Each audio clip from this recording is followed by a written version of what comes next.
Waalaikumsalam. Perkenalkan, nama saya Nurul Hikmah dari kelompok 3, yaitu tentang lemak. Kami akan membahas tentang klasifikasi asam lemak, pencernaan, fungsi, kebutuhan, dan jenis lemak. Baik teman-teman, saya akan menjelaskan tentang pengertian lemak. Lemak atau lipid adalah senyawa yang kemudian tidak dapat larut dalam air. Kemudian dapat dipisahkan dari sel jaringan dengan cara ekstraksi menggunakan pelarut organik yang relatif nonpolar, diethyl ether atau kloroform. Adapun klasifikasi lemak, yang pertama komposisi kimia. Komposisi kimianya itu terbagi jadi 3, ada lemak sederhana, lemak majemuk, dan derivat lemak. Lemak sederhana yaitu lemak netral, ester asam lemak dengan alkohol. Kemudian lemak majemuk yaitu fosfolipid dan lipoprotein. Kemudian derivat lemak yaitu asam lemak, sterol, dan lain-lain. Sumber lemak berasal dari hewani dan nabati. Kemudian konsistensinya ada padat dan cair. Kemudian fungsi biologinya yaitu sebagai cadangan lemak dan lemak struktural. Wujudnya itu invisible fat dan visible fat. Selanjutnya akan dijelaskan terkait pembentukan lemak alami. Kelanjutan oksidasi karbohidrat dalam proses respirasi. Yang pertama, sintesis gliserol, fruktosa di fosfat, kemudian akan mengarah kepada dihidroksi aseton fosfat, dan kemudian akan direduksi. Kemudian sintesis asam lemak dari senyawa yang mengandung C, kemudian kondensasi gliserol dan asam lemak, yaitu gliserol ditambah 3 asam lemak menjadilah dia trigliserida. Kemudian perkenalkan, saya sebagai Muhammad Amran. Oke, baik, mungkin langsung saja. Di sini saya akan melanjutkan materi yang telah dijelaskan sebelumnya. Oke, baik, di sini ada asam lemak, yang mana asam lemak itu jarang dibahas, tapi dikatakan dengan ester atau amida. Nah, di sini ada karakteristik, yaitu asam organik rantai HC lurus, yang mana CO, OH, dan CH3. Kalau dalam karakteristik alami pada umumnya itu C genap, yang mana 4 sampai 20. Nah, dalam asam lemak itu memiliki yang namanya rantai. Adapun rantai-rantai pada asam lemak itu terbagi menjadi 4. Kita bisa lihat bersama bahwa rantai pendek yaitu kurang lebih dari 6. Kemudian rantai sedang yaitu 8 sampai 12. Bisa disebut dengan lemak sintetik. Kemudian rantai panjang yaitu 4 sampai 18. Ini terdapat pada semua hewan. Nah, umumnya itu nabati. Kemudian rantai yang sangat panjang yaitu lebih dari 20 atau lebih dari 20. Yaitu terdapat pada ikan. Oke, baik. Selanjutnya yaitu tingkatan kejenuhan. Yang pertama jenuh yaitu SFA atau bisa menjadi CN, H2N, dan terus O2. Kemudian di sini ada juga tidak jenuh, yaitu menjadi tunggal atau bisa disebut dengan mufa, dan ganda disebut dengan kufa. Kemudian lemak, asam lemak jenuh ditambah dengan asam lemak tidak jenuh. Jadi ini tinggal teman-teman bisa lihat di sini, yaitu jenuh ditambah dengan tidak jenuh. Nah, kemudian bagian hewani, asam lemak jenuh rantai panjang yaitu C16 ditambah dengan C18.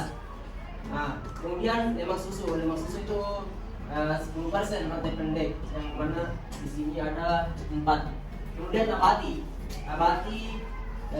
terus itu PU validitat, terus itu stearat, oleat, inoleat. Mungkin itu.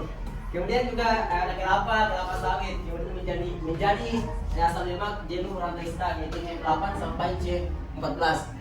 Nah, selanjutnya ale ini atau bisa dibilang kurva tadi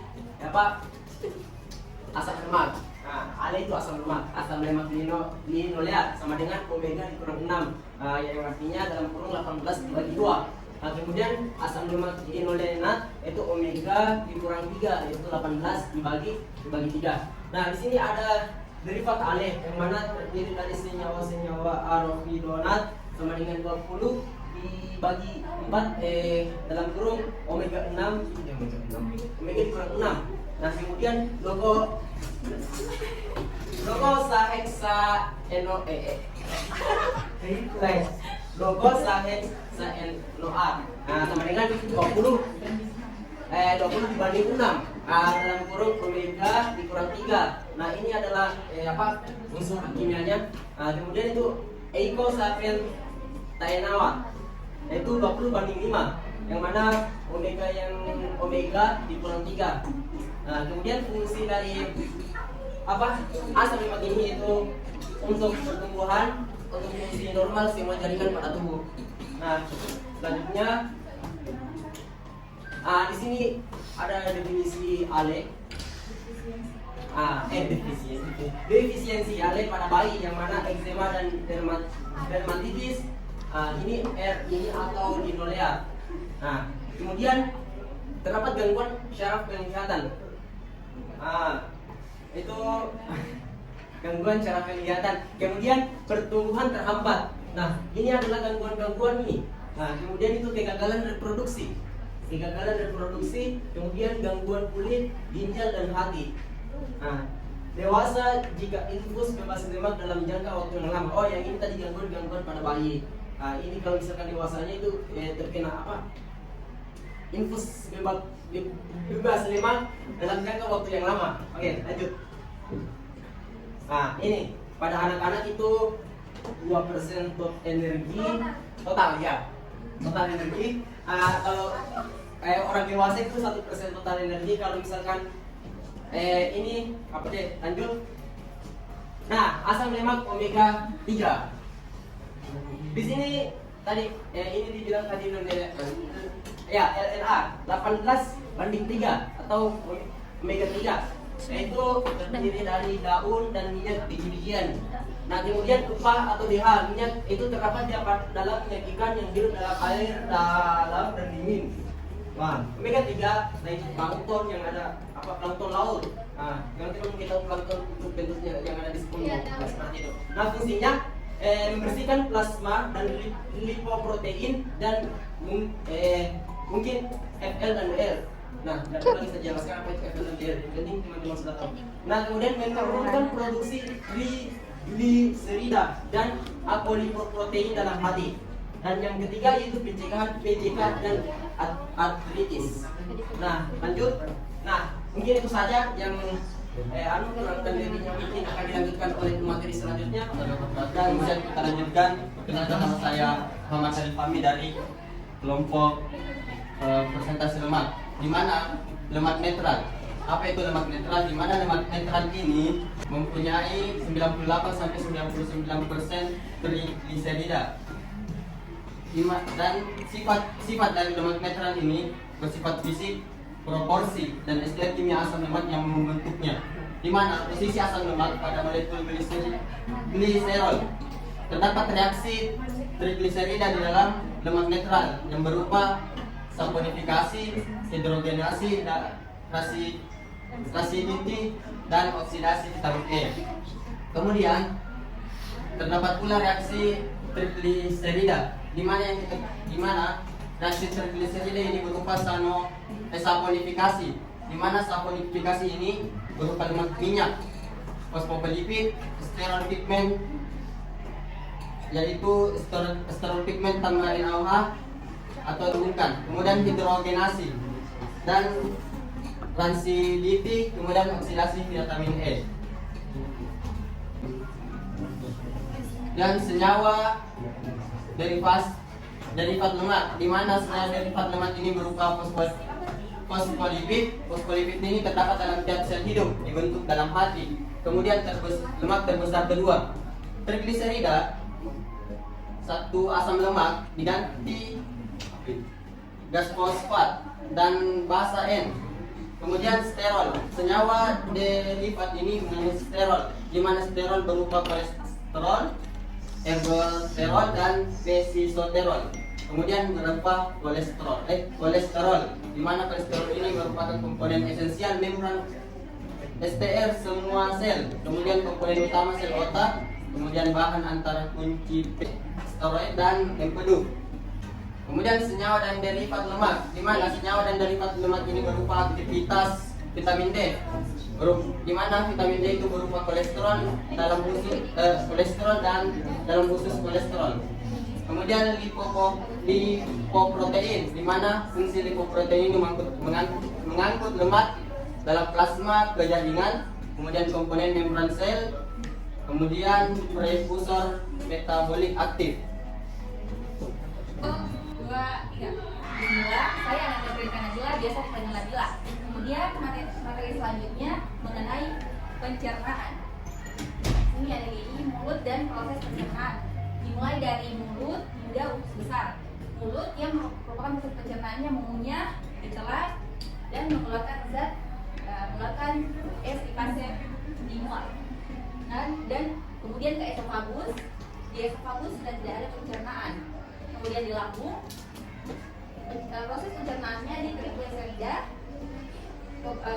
menjadi trigliserida ditambah asam lemak. Jadi trigliserida dan asam lemak ini adalah trigliserida, yang dimana lemak susu lebih banyak dihidrolisis dan di fase lebih menghidrolisis lemak dalam yang terbatas. Selanjutnya usus halus, bahan yang penuh mengulisi lemak di fase ditambah dengan mono ditambah gliserol dan asam lemak dengan fosfolipid. Usus halus yang lipas asam lemak ditambah dengan lisofosfoliserida. Kolesterol, esterase, pankreas menghidrolisis ester kolesterol. Dan paling akhir adalah usus besar. Usus besar ini sedikit lemak dan kolesterol yang terkurung dalam serat makanan, dikeluarkan melalui fase snacks. Nah, ini adalah absorpsinya.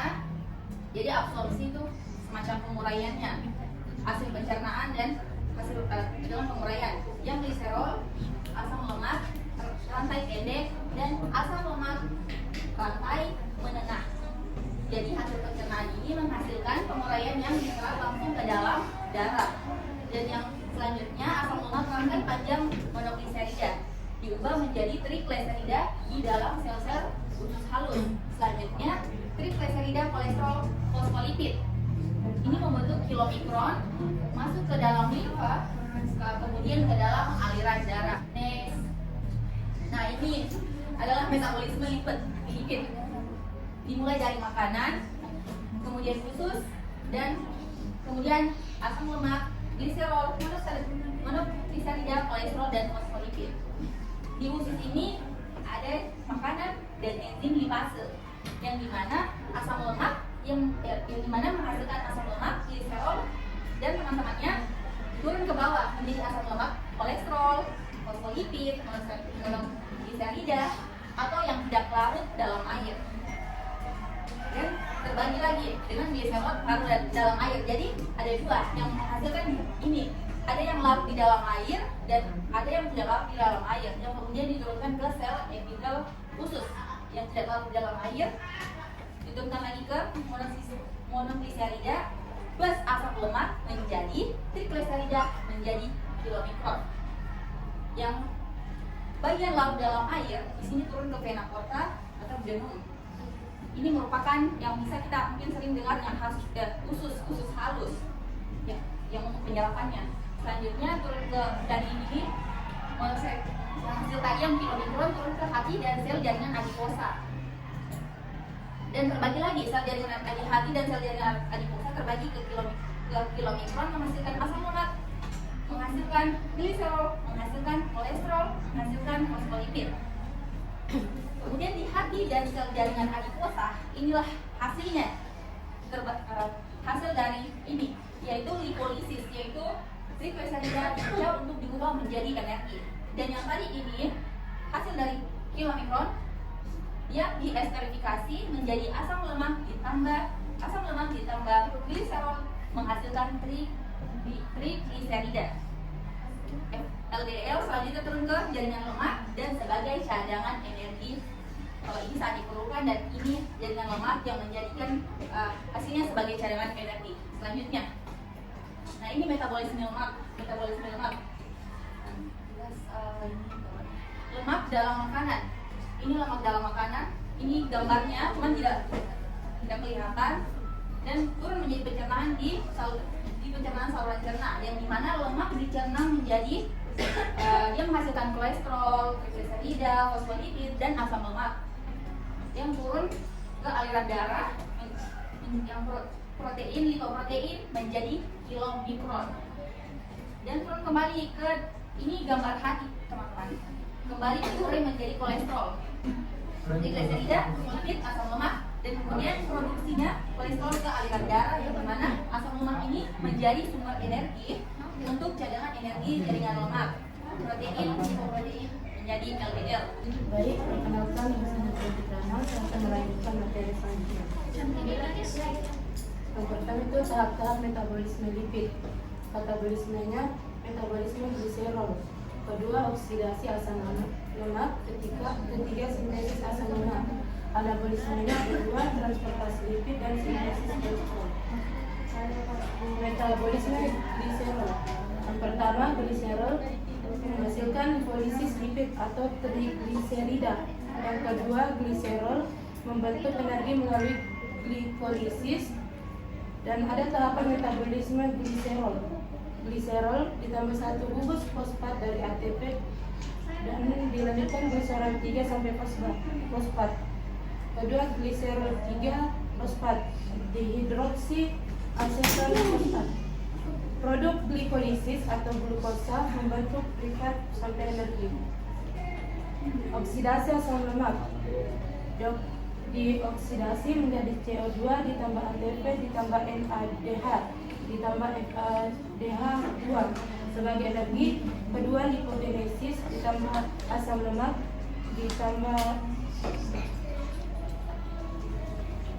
ditambah trigliserida atau sebagai cadangan energi. Ketiga, kolesterologenesis atau kolesterol steroidogenesis atau kolesterol sebagai steroid. Ya, saya bersama Muhammad Basuki Sulfitra akan menjelaskan tentang sintesis asam lemak. Perlu kita ketahui bahwa untuk mensintesis asam lemak diperlukan yang namanya asetil-CoA atau asetil-koenzim A. Nah, asam lemak sendiri ini merupakan suatu asam monokarboksilat terhadap rantai panjang, dan rumusnya itu berupa CH3 CH2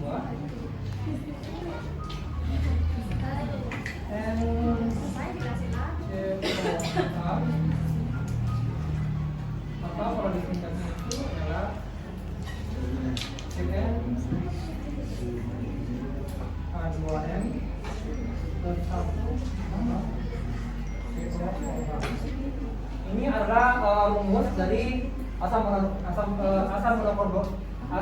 monokarboksilat transfernya terhadap asam lemak. Nah, kemudian kita masuk pada tahapan dari sintesis asam lemak itu sendiri. Oke, yang pertama itu diawali dengan tahap pengangkutan asetil-CoA ke dalam jaringan sitoplasma, yang dimana sitoplasma tersendiri itu berada di salah satu organ sel yang terdapat pada organ hati. Kemudian asetil-CoA sendiri ini akan diubah, dirongkap di jaringan sitoplasma ini menjadi yang disebutkan dengan malonyl koenzim A. Malonyl akan disingkat malonyl A saja. Kemudian ketiga ini ada transfer gugus asli ke kompleks enzim A. Dari malonyl koenzim A ini kemudian akan melakukan transfer gugusnya berupa yakni karbon itu ke kompleks enzim, yang dimana kompleks ini adalah ini ACP, asil ferrin protein. Yang keempat, seperti saya sebutkan sebelumnya, gugus malonyl yang terikat pada ACP ini kemudian melalui reaksi karboksilasi asetil-CoA, dan selanjutnya akan mengubah ACP asil ferrin protein menjadi ACP malonyl trans ACP malonyl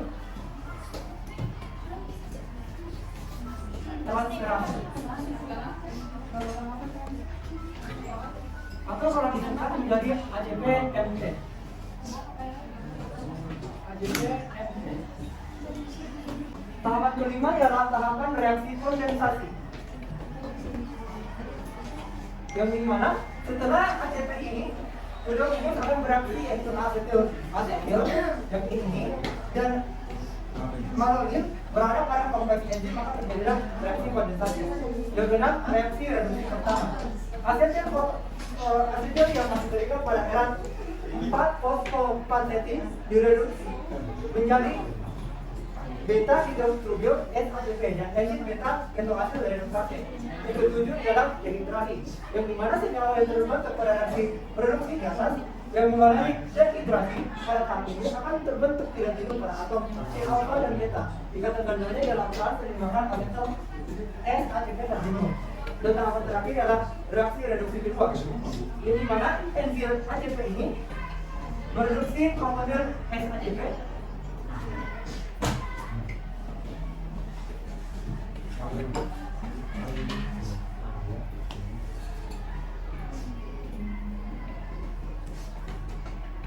menjadi butyryl SACP.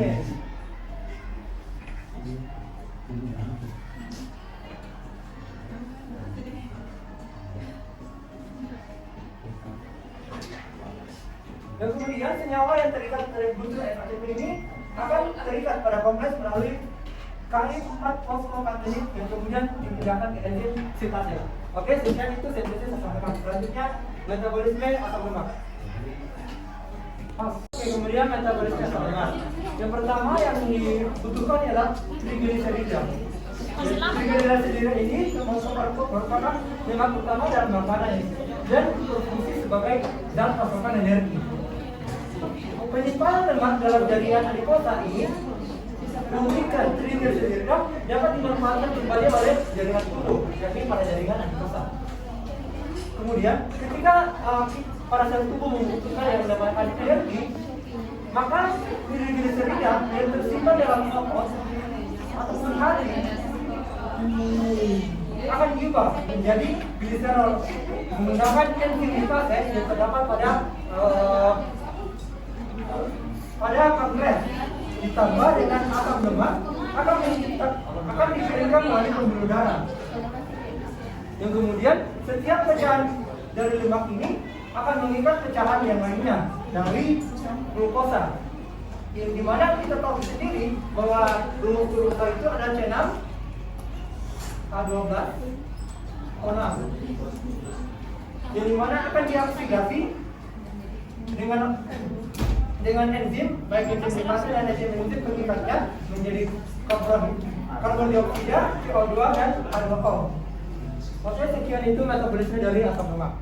Baik, saya Syahira Jozia Kanaya. Selanjutnya saya akan menjelaskan tahap anabolisme dalam metabolisme lipid, yaitu transportasi lipid. Lipid tidak larut dalam darah sehingga perlu bentuk transport khusus. Yang pertama yaitu asam lemak bebas berikatan dengan albumin. Yang kedua PAG, PL dan kolesterol berbentuk partikel bersama kolesterol. Yang ketiga dalam bentuk lipoprotein, kolesterol dan lipid lainnya ditransfer ke jaringan. Di jaringan itu dioksidasi, disimpan untuk disintesis. Selanjutnya terdapat 4 jalur transport lipid. Yang pertama yaitu asam lemak dari jaringan adiposa ke jaringan lainnya dengan albumin. Yang kedua yaitu lipid dengan makanan dari usus ke jaringan lain atau glomikron. Yang ketiga yaitu lipid yang disintesis dalam tubuh atau endogen dari hati ke jaringan lain atau VLDL, LDL. Nah, yang terakhir yaitu reverse transport kolesterol dari jaringan ekstra hepatik dari hati untuk diekskresi dari empedu atau HDL. Nah, selanjutnya yaitu sintesis kolesterol. Yang pertama memerlukan asetil-CoA. Yang kedua transportnya, yang pertama dalam bentuk lipoprotein, yang kedua kilomikron, yaitu mengangkut kolesterol dari usus yang berasal dari makanan ke hati. Yang ketiga yaitu LDL. LDL mengangkut kolesterol dari hati ke jaringan. Yang keempat yaitu HDL, mengangkut kolesterol dari jaringan ke hati. Yang kelima, kolesterol diekspresi ke dalam empedu dalam bentuk kolesterol atau asam atau garam empedu yang kemudian keluar menjadi vessels. Dan yang terakhir yaitu sel jaringan mendapat kolesterol baik yang dengan mensintesis sendiri atau endogen dari LDL atau eksogen. Ya baik, saya Rasmi Putri akan menjelaskan materi selanjutnya terkait penyimpanan lemak dan penggunaannya kembali. Pertama yaitu asam lemak akan disimpan jika tidak diperlukan untuk memenuhi kebutuhan energi pada jaringan adipose. Kemudian asam lemak ditransportasikan dari hati. Kemudian kelebihan glukosa lemak disimpan. Jika kebutuhan energi tidak tercukupi oleh karbohidrat, simpanan trigliserida ini dapat digunakan. Kemudian selanjutnya fungsi lemak. Sumber energi dari 100%, 50%-nya itu SC, kemudian 45%-nya di sekeliling organ dalam rongga perut, kemudian 5%-nya jaringan ini. Fungsi yang kedua sebagai sumber alen, yang ketiga sebagai alat angkut dan absorpsi vitamin larut lemak, kemudian yang keempat sebagai menghemat protein, yang kelima memberi rasa kenyang dan kelezatan, yang keenam sebagai pelumas dan membantu pengeluaran sisa pencernaan, kemudian yang ketujuh memelihara suhu tubuh, dan yang terakhir sebagai perlindungan organ tubuh, jantung, kemudian hati dan ginjal. Perkenalkan saya Safiana Fiza dari kelompok 3 yang akan membahas lemak, yaitu kebutuhan lemak. Menurut WHO tahun 1990 kebutuhan lemak setiap orang itu yaitu 15-30% dari total energi. Terus maksimal 10% lemak jenuh, 3-7 lemak dan 3-7 lemak tidak jenuh. Terus menurut WHO juga kolesterol dianjurkan itu kurang dari 300 mg per hari. Terus menurut pedoman imun gizi seimbang, lemak ini dibutuhkan 25%. Terus sumber lemak itu berasal dari minyak tumbuh-tumbuhan, kacang-kacangan, biji-bijian, terus ada mentega, margarin, lemak hewan, daging dan ayam, krim, susu, keju, dan kuning telur. Terus ada jenis lemak dan minyak. Yang pertama itu ada minyak goreng, di mana minyak goreng ini berfungsi untuk pengantar panas, penambah rasa gurih, dan penambah kalori makanan. Terus minyak goreng ini mutunya ditentukan oleh titik asapnya. Terus yang kedua itu ada mentega. Mentega ini berasal dari lemak susu. Terus berasal dari emulsi air itu 18%, dalam lemak 80% dengan sedikit protein sebagai zat pemulsi. Terus yang ketiga itu ada margarin, di mana margarin ini berasal dari lemak hewani, babi atau sapi, atau lemak nabati, minyak kelapa, kelapa sawit, kedelai, biji kapas. Terus ada shortening, di mana shortening ini merupakan lemak padat yang mempunyai sifat plastis dan pencampurannya itu lebih dari 2 lemak dengan syarat hidrogenasi. Dan yang kelima terdapat lemak gaji atau di mana lemak gaji ini berasal dari jaringan lemak ternak seperti sapi, babi, dan kambing. Perkenalkan, saya Sari Muhammad.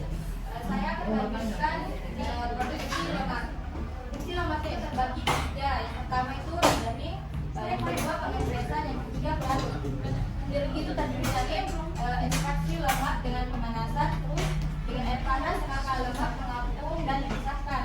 Terus pemanasan tanpa air untuk minyak babi dan lemak susu. Yang kedua itu pengepresan, terdiri dari bahan dipotong-potong atau dihancurkan, terus dipres dengan tekanan tinggi. Terus yang ketiga itu pelarut, terdiri dari bahan yang kandungan lemaknya sedikit. Sekian dari saya. Baik, itu tadi materi yang dibawakan oleh kelompok kami. Selanjutnya kami akan membuka sesi pertanyaan dan kami hanya menerima 2 pertanyaan saja. Oke. Saya ingin bertanya, saya perwakilan dari kelompok 1.